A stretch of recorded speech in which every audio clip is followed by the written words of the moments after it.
Hello dear students. आज हम लोग क्लास 10th मैथमेटिक्स का एक नया टॉपिक स्टार्ट करते हैं। Linear equation in two variables. Linear equations in two variables, ये हमारा आज का नया टॉपिक है। तो देखिए, सबसे पहले तो हम आपको ये बताने की कोशिश कर रहे हैं कि वेरिएबल क्या होता है। ठीक है, लास्ट लेक्चर में हमने पहले ही डिस्कस कर रखा है, लेकिन फिर एक बार मैं आपको रिपीट कर दे रहा हूँ। लास्ट लेक्चर मींस जो लास्ट टॉपिक हम लोगों ने कवर किया है पॉलिनोमियल, वहां पर हमने आपको वेरिएबल पहले ही बता के रखा है। ठीक है, तो जल्दी से मैं वेरिएबल और कांस्टेंट बता दे रहा हूं। Variable and constant. देखिए, वेरिएबल का मतलब होता है ऐसी क्वांटिटी जो टाइम के रेस्पेक्ट में बदले, जो टाइम के रेस्पेक्ट में चेंज होता है उसे वेरिएबल बोलते हैं। ठीक है, चेंज विथ टाइम, और ऐसी क्वांटिटी जो टाइम के रेस्पेक्ट में कांस्टेंट रहे। ठीक है, same with respect to time. ऐसी क्वांटिटी जो टाइम के रेस्पेक्ट में चेंज नहीं होती है उसे हम कांस्टेंट बोलते हैं। और ऐसी क्वांटिटी, ऐसी राशि, क्वांटिटीज आप समझ रहे होंगे। ठीक है, ऐसी क्वांटिटीज जो टाइम के रेस्पेक्ट में बदलती नहीं है उसको कांस्टेंट बोलते हैं, और जो बदलती है उसको वेरिएबल बोलते हैं। हमने आपको वहां पर एक एग्जांपल दिया था। ठीक है, मास का बोला था कि मास, अगर कोई लिविंग ऑर्गेनिज्म है तो उसका मास क्या होगा, टाइम के रेस्पेक्ट में बदलता रहेगा। ठीक है, लिविंग ऑर्गेनिज्म का मास डे पर डे टाइम के रेस्पेक्ट में बदलता रहता है। नॉन लिविंग ऑर्गेनिज्म है, अगर वो डिके नहीं हो रहा है, ठीक है, डिके होगा तो भी उसका मास कम हो जाएगा। अगर वो डिके नहीं हो रहा है तो उसका मास क्या रहेगा, कांस्टेंट। स्टोन है, उसका मास उतना ही रहेगा। ठीक है, लेकिन अगर एक ह्यूमन बीइंग्स है, बेबी है, तो उसका मास कम होगा, लेकिन 10-12 साल 15 साल बाद उसका मास क्या होगा, बदल जाएगा। तो जो टाइम के रेस्पेक्ट में बदले उसे वेरिएबल बोलते हैं। कांस्टेंट का मतलब जो टाइम के रेस्पेक्ट में कांस्टेंट रहे, सेम रहे। अब देखिए, थोड़ी सी और बात ध्यान देनी है। टू वेरिएबल्स मींस इस चैप्टर में जो भी हम डिस्कशन करेंगे उसमें वेरिएबल की क्वांटिटीज कितनी होंगी, 2। मतलब कितने वेरिएबल्स होंगे, 2।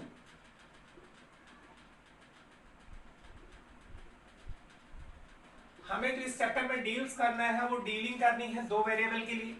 अच्छा, लीनियर का मतलब आपको ये नोन है। अगर आप ध्यान दीजिए तो पॉलिनोमियल टॉपिक में हमने आपको ये बताया था कि लीनियर का मतलब होता है एक ऐसा पॉलिनोमियल जिसमें वेरिएबल की हाईएस्ट पावर कितनी हो, 1। ठीक है, मतलब क्या है, variable has power equals to 1। Exactly जो होनी चाहिए वेरिएबल की पावर कितनी होनी चाहिए, 1। अच्छा, इक्वेशन का क्या मतलब होता है, आप ध्यान दीजिए। लीनियर इक्वेशन का मैं पहले आपको मतलब बता दूं। जैसे अगर आपको पता है px equal to ax plus b, ये हमारा क्या है, ये हमारा ax प्लस बी, ये हमारा है linear polynomial in one variable. अगर आपको अच्छे से याद हो, अगर आप पॉलिनोमियल टॉपिक सही से कवर कर रखे होंगे, तो px equal to ax plus b, ये क्या है, आपका स्टैंडर्ड इक्वेशन है लीनियर पॉलिनोमियल का। देखिए, लीनियर पॉलिनोमियल क्यों बोला गया, क्योंकि हाईएस्ट पावर कितनी है, 1। अब जब लीनियर पॉलिनोमियल को हम क्या करें, इक्वेट कर दे जीरो को। पॉलिनोमियल अगर आपको गिवन है px और उसी को इक्वल टू 0 कर दें, that is known as equation. किसमें कन्वर्ट हो जाएगा, लीनियर इक्वेशन में। Means px, sorry, ax plus b equals to 0, ax plus b equal to 0, ये अपना क्या है, लीनियर इक्वेशन। बट वेरिएबल कितने हैं, 1। Linear equation in 1 variable. तो देखिए, एक बार फिर से मैं आपको बता रहा हूं, linear equation in 2 variables means it is an equation which has variable power exactly equal to 1 and number of variable in that equation is exactly equals to 2। मतलब कितने वेरिएबल्स होंगे, 2 वेरिएबल होंगे और दोनों के पावर कितनी होगी, 1। अभी मैं आपको एक शॉर्ट डेफिनेशन बताऊंगा, वही आप बताएंगे, सबसे सही रहेगा। तो देखिए, आपको यहां समझ में आया कि लीनियर का मतलब, लीनियर इक्वेशन का मतलब है कि लीनियर पॉलिनोमियल को इक्वेट कर देंगे इसके जीरो के, px equal to ax plus b. आप बोला जाए, अगर आपसे बोला जाए व्हाट इज लीनियर इक्वेशन, तो आप बोलेंगे a polynomial px equal to ax plus b is known as linear polynomial, and when linear polynomial equals to 0, that is px equal to 0, then this equation is known as linear equation। Equation का क्या मतलब होता है, उसमें कुछ LHS होगा और something RHS होगा।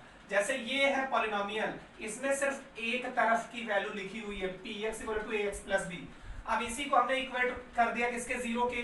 अच्छा, यही चीज अगर इक्वल टू 3 होता तो भी वो क्या होता, लीनियर इक्वेशन। मतलब आपके इक्वेशन में क्या होगा, something LHS and something RHS, LHS RHS होगा, तब उसको बोला जाता है इक्वेशन। तो देखिए लीनियर, आपका लीनियर इक्वेशन का मतलब समझ में आ गया कि वेरिएबल पावर कितनी हो, 1, वेरिएबल के पावर 1 हो, ठीक है। पॉलिनोमियल कहलाता है जब वो आपका नॉन नेगेटिव पावर हो, ठीक है। ये आपको पॉलिनोमियल और इक्वेशन को कनेक्ट एक साथ करना तब है। मैं एक बार फिर से आपको पूरी चीज एक साथ बोल रहा हूं, नहीं तो आप दोनों को एक साथ कनेक्ट करेंगे तो गड़बड़ भी हो सकता है। देखिए पॉलिनोमियल का मतलब होता है algebraic expression in which variable has non negative integers power. मतलब कहने का मतलब है variable has power non negative integer. कहने का मतलब वेरिएबल की पावर कितनी होनी चाहिए, नॉन नेगेटिव इंटीजर होनी चाहिए, किसमें, पॉलिनोमियल में। और इक्वेशन में क्या होता है कि पावर कैसे भी हो सकते हैं, नेगेटिव पॉजिटिव कुछ भी हो सकते हैं, और उसके LHS और RHS दोनों चीजें उसमें प्रेजेंट होंगी, ठीक है। इक्वेशन कुछ भी हो सकता है, √x + 3 = 35, ये एक इक्वेशन है। ये कैसा इक्वेशन है वो तो बाद में समझ में आएगा, ठीक है। जैसे यहाँ पर हमने पढ़ा है कि पॉलिनोमियल में जो पावर्स होने चाहिए वो फ्रैक्शन में नहीं होने चाहिए, नॉन नेगेटिव मतलब नेगेटिव नहीं होने चाहिए, तो वो बात अलग है, इसको वहां से मत कनेक्ट करिएगा। बस ये आप समझिए कि लीनियर इक्वेशन का क्या मतलब है कि लीनियर पॉलिनोमियल को हम इक्वेट कर दें किसके, जीरो के इक्वल कर दें, तो that is known as linear equation. Linear polynomial को अगर px लीनियर पॉलिनोमियल है और उसको हम इक्वेट कर दें जीरो के, तो वो कहलाता है लीनियर इक्वेशन। अब देखिए ये तो एक वेरिएबल की बात की गई थी। लीनियर इक्वेशन इनटू वेरिएबल का मतलब क्या है कि एक इक्वेशन होगा जिसमें नंबर ऑफ वेरिएबल्स कितने होंगे, 2 होंगे। और कैसा इक्वेशन होगा, लीनियर इक्वेशन होगा। लीनियर इक्वेशन का क्या मतलब है कि जो भी आपको इक्वेशन दी जाएगी उसमें वेरिएबल के पावर एग्जैक्टली 1 होगा। तो देखिए ये equation ax + by + c = 0 type का होता है। अब देखिए इसमें एक बात ध्यान दीजिए, ठीक है। स्टैंडर्ड इक्वेशन ये है, standard equation of linear equation in 2 variables. देखिए जो बात बता रहा हूं उस पर ध्यान दीजिएगा, ठीक है। पहले तो आप इस पूरे टर्म का मतलब समझिए। लीनियर इक्वेशन इन 2 वेरिएबल का क्या मतलब है कि एक अलजेब्रिक इक्वेशन होगा, ठीक है।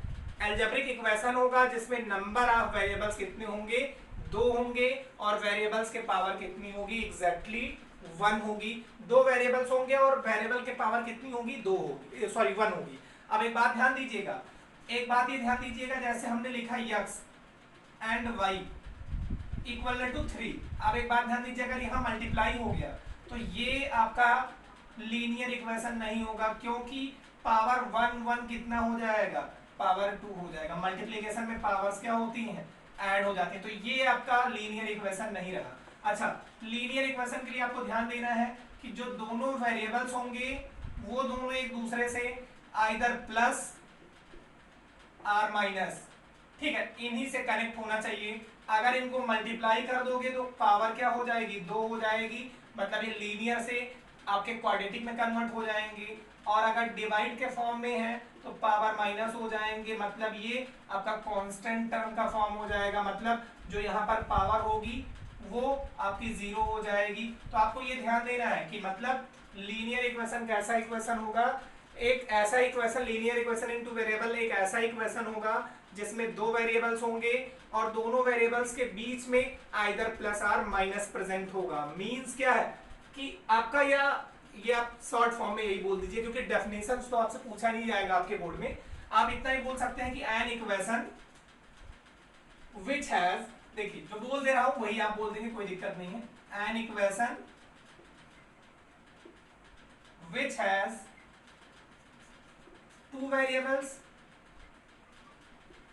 And in the form of ax plus by plus c equal to 0, then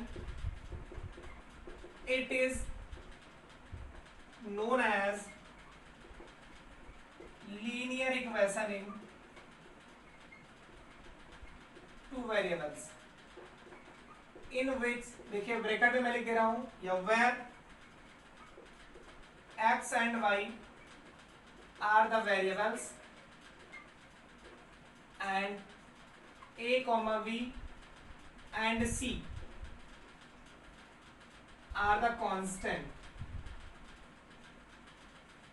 देखिए एक बार मैं फिर से आपको बता रहा हूं, इस पर ध्यान दीजिएगा, इतनी बात आप बोल देंगे कोई दिक्कत नहीं है, ठीक है। ये शॉर्ट डेफिनेशन क्या बोल सकते हैं कि एल्जेब्रिक इक्वेशन, ठीक है, या an equation which has two variable, an equation which has two variables and in the form of ax plus by plus c equal to 0, where x and y are the variables and a b c are the constant।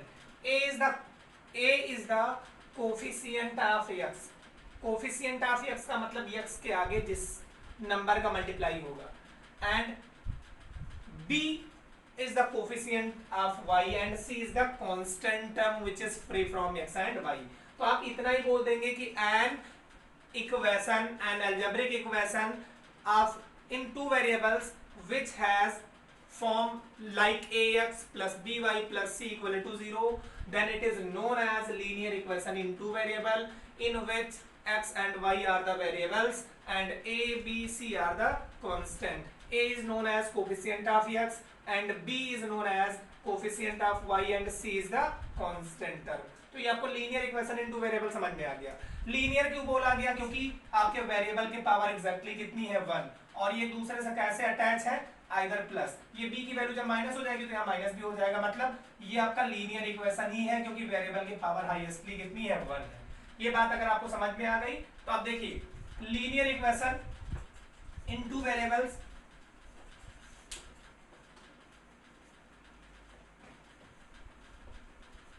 जो topic हम पढ़ रहे हैं इसमें करना क्या है हमें, हम पहले आपको वो बता रहे हैं और क्यों हम ऐसा कर रहे हैं। तो देखिए पहले तो आपको ये बता दूं कि linear equation in two variables मतलब क्या है कि इस इक्वेशन में हमेशा दो वेरिएबल्स होंगे, और देखिए दो वेरिएबल्स होंगे लेकिन दो वेरिएबल्स को जब आपको सॉल्व करना होगा, जैसे दो वेरिएबल्स है और दो वेरिएबल को फाइंड आउट करना है कि उनकी वैल्यू एग्जैक्टली है कितनी, तो दो अननोन को सॉल्व करने के लिए हमको दो इक्वेशन दी हुई होगी तभी हम कर पाएंगे। कम से कम दो इक्वेशन, 3 दी हुई होंगी, 4 इक्वेशन दी होंगी तो आसानी से सॉल्व हो जाएगा, लेकिन at least for solving A equation, कोई भी इक्वेशन अगर आपको सॉल्व करना है तो आपको यह ध्यान देना है कि एक इक्वेशन अगर दी हुई है और उस इक्वेशन में अगर दो वेरिएबल है तो हमको कम से कम दो इक्वेशन की जरूरत पड़ेगी तभी हम उसको सॉल्व कर पाएंगे।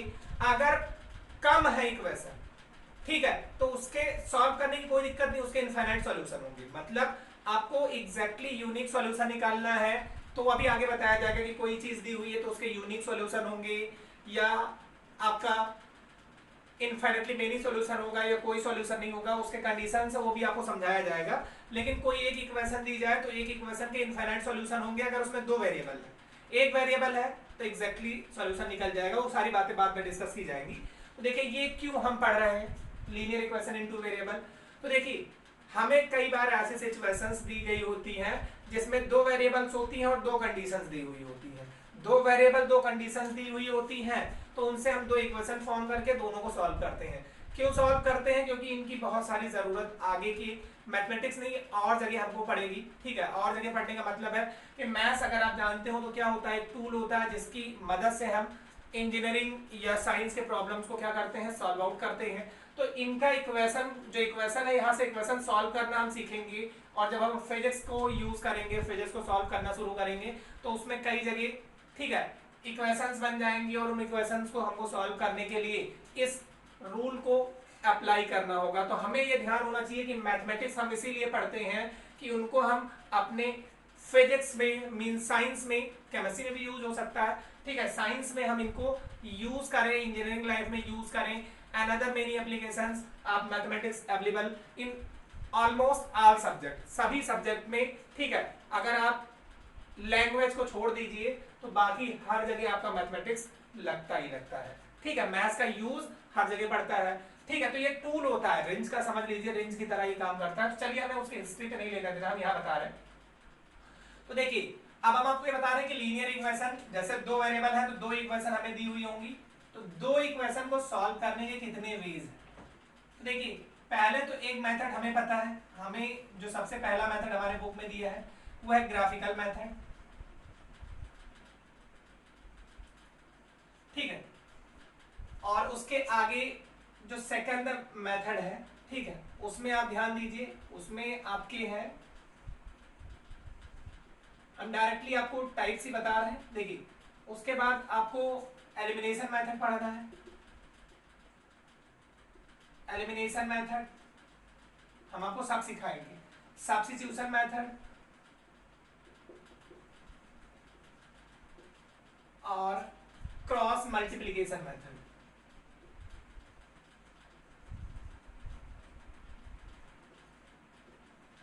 ठीक है, या मेथड ऑफ क्रॉस मल्टीप्लिकेशन। तो देखिए लीनियर इक्वेशन को सॉल्व करने के लिए ग्राफिकल मेथड हमारे सिलेबस में है, एलिमिनेशन मेथड हमारे सिलेबस में है, सब्स्टिट्यूशन मेथड हमारे सिलेबस में है, क्रॉस मल्टीप्लिकेशन मेथड हमारे सिलेबस में है। ये चार मेथड हमारे सिलेबस में प्रेजेंट है, ठीक है। हम वन बाय वन पिकअप करेंगे और फिर उसके बाद सॉल्व आउट करेंगे। तो देखिए ग्राफिकल मेथड सबसे पहले है एनसीईआरटी में आपके, तो हमें क्या करना है, पहले हम आपको ग्राफ बनाना सिखाएंगे, और जब ग्राफ बनाना आपको समझ में आ जाएगा, जैसे ही ग्राफ बनाना समझ में आ गया आप इनको सॉल्व करना भी समझ जाएंगे। लेकिन आपको ध्यान देना है कि ग्राफिकल मेथड जब भी हमें दिया जाता है सॉल्व करने के लिए तो हमें ग्राफ पेपर भी मिलना चाहिए, क्योंकि जब तक एग्जैक्टली ग्राफ पेपर नहीं मिलेगा, जब तक हमको ग्राफ पेपर नहीं मिलेगा तब तक हम एग्जैक्टली सॉल्यूशन नहीं कर पाएंगे, क्योंकि बोर्ड पे अभी हम आपको करके जब दिखाएंगे तो आपको समझ में आ जाएगा। तो देखिए एक क्वेश्चन मैं स्टार्ट कर रहा हूँ, मतलब एक क्वेश्चन मैं लेके आपको ग्राफिकल मेथड से सिखा रहा हूँ। एक मेथड मैं अप्रोक्सीमेटली कोशिश करूंगा आगे से कि एक लेक्चर में एक मेथड हो जाए। जैसे आज तो अभी ग्राफिकल मेथड नहीं हो पाएगा आपको, हम सिर्फ आज एक क्वेश्चन ग्राफिकल मेथड का पूरा डिस्कस कर पाएंगे। आगे भी 2-3 क्वेश्चन हम ग्राफिकल मेथड का अगले लेक्चर में, मतलब ये 4 लेक्चर लगेंगे इसमें, फिर उसके बाद 2-3 चीजें और हैं इसमें, 6-7-8 लेक्चर कम से कम इसको पूरा बताने में लगेगा। तो देखिए जैसे मैं आपको दे रहा हूं क्वेश्चन ये है, solve 2x plus 3y equal to 8 and x plus y equal to 2x plus y equal to 4 by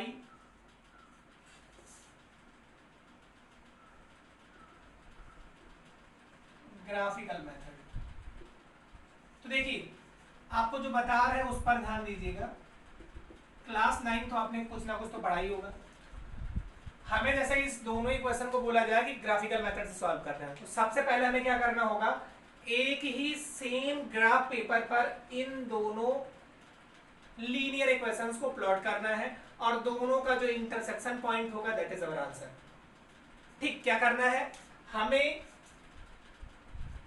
इन दोनों को एक ही ग्राफ पेपर पर प्लॉट करना है, और अगर ये दोनों लोग इंटरसेक्ट किए तो जहां इंटरसेक्ट किए वही हमारा आंसर।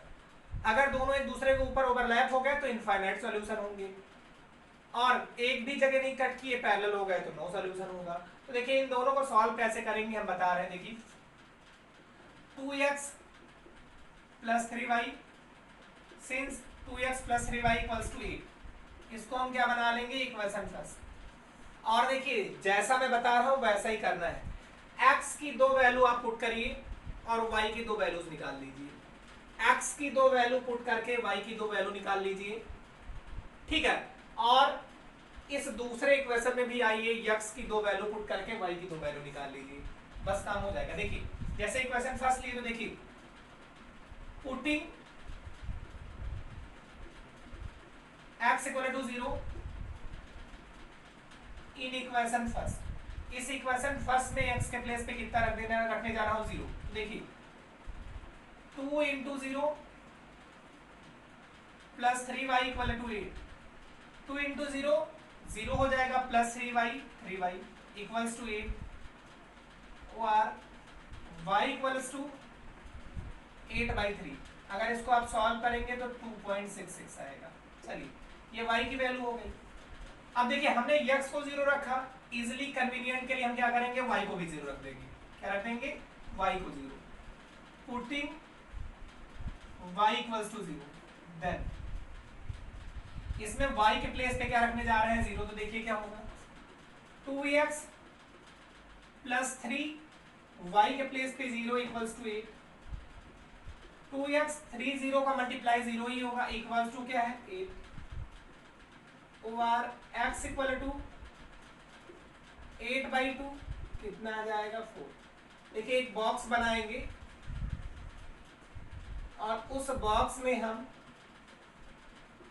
x और y की वैल्यू नोट डाउन कर लेंगे। क्लास 9 में आपने किया होगा, x की वैल्यू जब हम 0 पुट किए तो y की वैल्यू कितनी निकल के आई 2.66 और जब y की वैल्यू हमने 0 पुट की तो x की वैल्यू कितनी निकल के आई 4। कोई दिक्कत की बात नहीं है, आप इजीली ये पहले इक्वेशन को आप समझ गए होंगे। ये बॉक्स रहने दे रहे हैं हम, बाकी मिटा दे रहे हैं। देखिए इक्वेशन सेकंड ले रहे हैं, since 2x plus y equal to 4। अब इस इक्वेशन सेकंड में भी हम सेम काम करेंगे। देखिए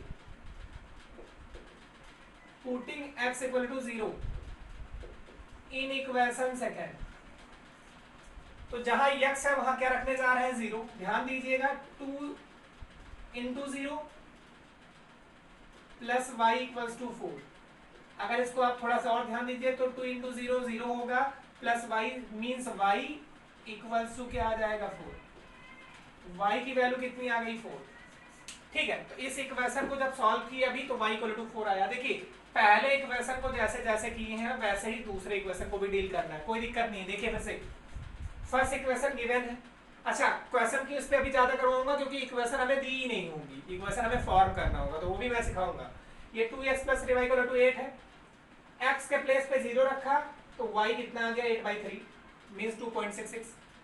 ठीक है, और ध्यान दीजिए अब y के प्लेस पे जब 0 रखा तो y के जगह 0 रखा तो 2x equal to 8, 2x equal to 8, x equal to 4 आ गया।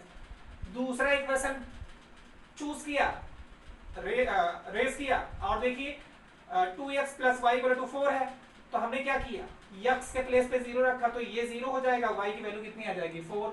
अब y के प्लेस पे 0 रखूंगा तो देखिए हमें सिर्फ बॉक्स से मतलब है, लिखना तो सब है, हमें लास्ट में किसकी डिटेलिंग पड़ेगी, जरूरत पड़ेगी इस बॉक्स की। तो देखिए फिर क्या लिखेंगे, putting y equal to 0 in equation second, तो जो इक्वेशन सेकंड है उसमें y के प्लेस पे 0 रखेंगे तो 2x plus 0 equals to 4। 2x plus 0 2x ही होगा, x इक्वल टू 4/2, ये 2 उधर जाएगा तो 4/2, x इक्वल टू कितना हो जाएगा 2।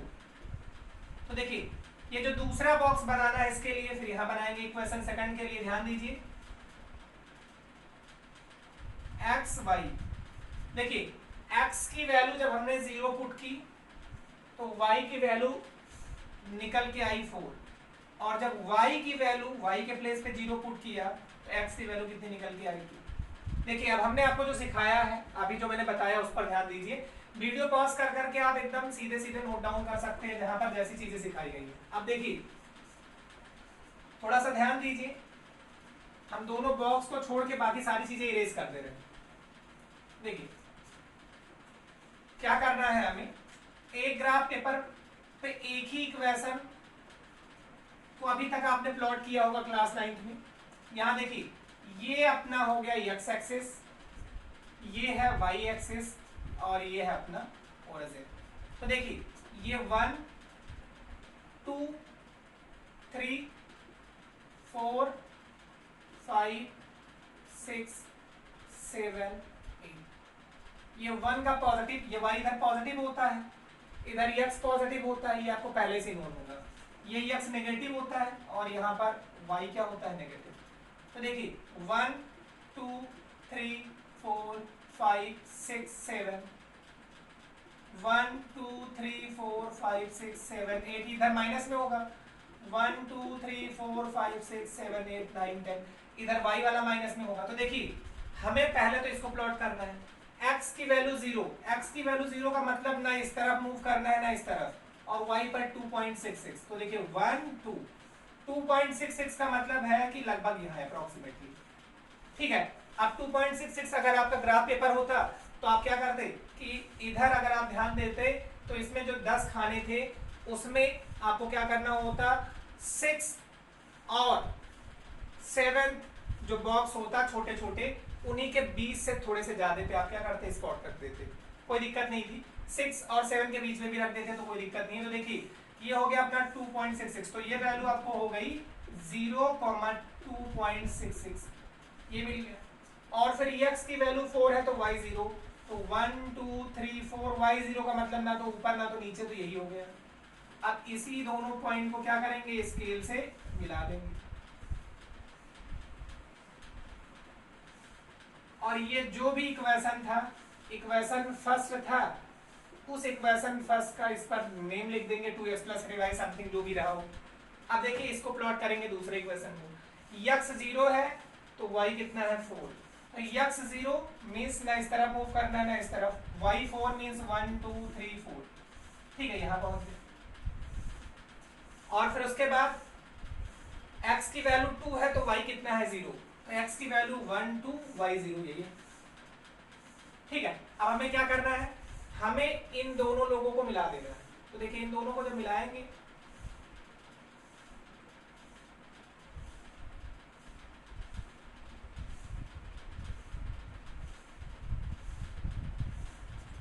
ठीक है, तो इन दोनों को जो मिलाए तो देखिए ये हमारी कौन सी इक्वेशन है, ये हमारी इक्वेशन सेकंड है, जो भी रही हो, ठीक है।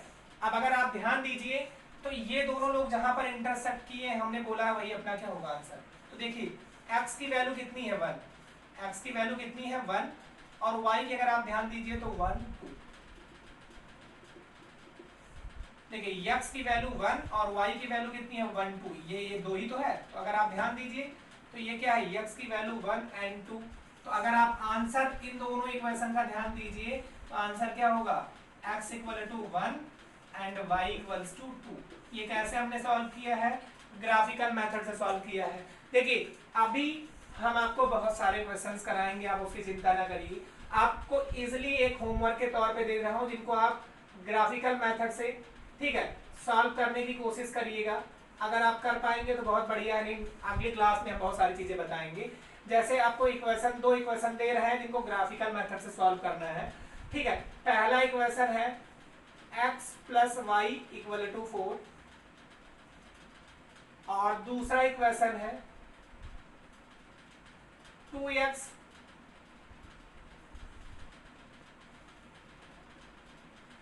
प्लस y, देखिए x plus y equal to 4 and 2x plus y equal to 7, ये हमारे क्या है, दोनों इक्वेशंस है जिनको हमें क्या करना है, सॉल्व करना है, ठीक है। x plus y equal to 4 and 2x plus y equal to 7 कैसे सॉल्व करना है, बाई ग्राफिकल मेथड।